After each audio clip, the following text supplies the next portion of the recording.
محکمہ موسمیات نے کراچی میں 17 اپریل کی رات اور 18 اپریل کو گرج چمک کے ساتھ موسلا دھار بارش کی پیشگوئی کر دی۔ تفصیلات کے مطابق بارش برسنے والا ایک اور سسٹم تیار ہے۔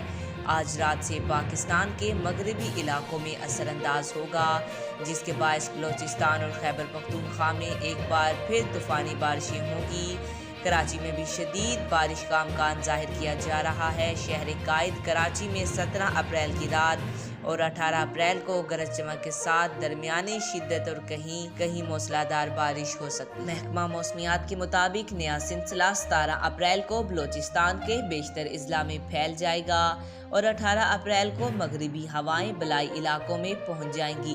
دوسری جانب محکمہ موسمیات نے آج سے 22 اپریل تک ملک بھر میں بارشوں کی پیشگوئی کر دی۔ NDMA نے ممکنہ سیلابی صورتحال کے پیش نظر الرٹ جاری کر دیا ہے۔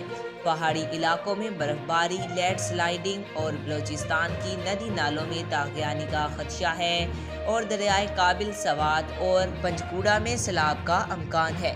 سیلابی صورتحال کے باعث نوشہرہ، چارسدہ، پبی، شبکدار، جمرود اور پشاور کے علاقے بھی متاثر ہونے کا خدشہ ہے، جبکہ نشیبی علاقوں میں طاغیانی اور پہاڑی علاقوں میں لینڈ سلائیڈنگ کا بھی خدشہ ہے۔ آج تک کے لیے اتنا ہی۔ مزید ایسی معلوماتی ویڈیو دیکھنے کے لیے ہمارے چینل کو سبسکرائب کریں۔